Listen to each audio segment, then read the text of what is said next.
Hello, and thanks for clicking on this video. You know, I often get asked by people why I carry on so much about the old industrial age and the old ways of doing things. So I'm going to talk about that for a couple of minutes, if that's okay with you. So I invite you to hang in there for a couple of minutes. We'll have a bit of a rant about some stuff. See, we've really changed, particularly in our Western world, around how the economy works.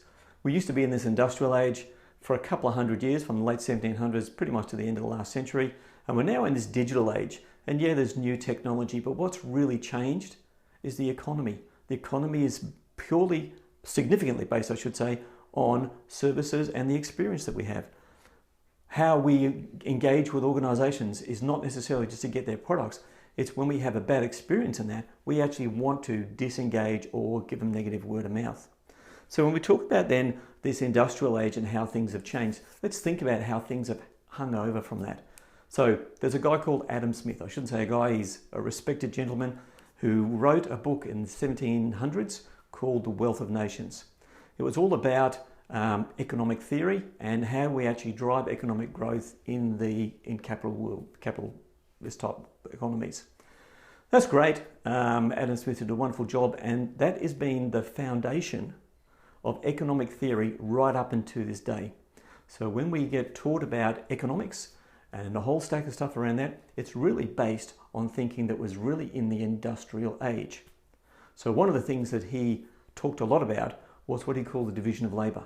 So in the industrial era, what you had to do was divide up teams to get them to focus on certain tasks so that you got a maximum output on the way through, because we were producing products and things. What happens today? We still use the same methods. We divide up teams into silos. We give them KPIs, which is still based on the principles of division of labor, about their own individual bit. And what we do is we wonder why we're not delivering value to the customer through that collection of silos. And so much effort goes into organizations about trying to deal with breaking down silos. The biggest issue in change management is how you break down the silos. The biggest issue in delivering value for customers a lot of times is how do you actually get across all the different silos because the customer's touching each one.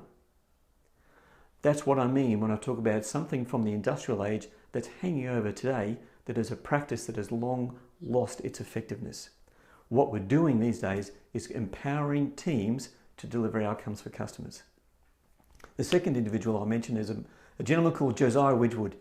And my mother was big into pottery, so I knew that all about Wedgwood, but I didn't actually learn about Josiah Wedgwood until just recently. So in the late 1700s, Wedgwood was a potterer.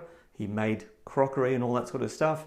But the key thing that he did, and this was in the late 1700s, he is accredited as the first individual to start having paid salespeople. And those salespeople carried product catalogues, which are thought to be some of the very early catalogues of all. So he had these sales guys with catalogues that went around to sell his products. Hey, there's lots of organizations that still do that today. In his day, it was really important to get celebrity endorsements. So he got the Queen of England to be an endorser, an advocate for his products. And then when he wanted to move into Europe, he had a queen in Russia that did the same thing. So here we are in this digital age, and we're still hanging on to the ideas that were come up with in the industrial age from people that were doing that. We're still using celebrity endorsements, we're still doing salespeople, we're still doing product catalogs. And Josiah Wedgwood, for example, was the guy that came up with buy one, get one free. And he also came up with free delivery when you order this product. Amazing. 300 years later, we're still doing the same stuff. So what we need to do is learn from those lessons and recognize that today customers have changed. We've changed in the way that we buy things. We changed in how we make decisions, because we're making a lot of decisions now not on the product that we're going to get, but on the experience that we're having. And what we need to do is build customer engagement methods and models within our organizations so that we can engage with customers that delivers an experience which allows them to become promoters of what we do. So that's the big difference. We take that industrial age thinking, we figure out, is it worthwhile to us or not? If it's not, let's toss it aside. But more importantly, recognize that we're now in an experience economy. And what we need to do is start engaging with customers and employees in a completely different way that is about the experience that they have. Thanks for watching.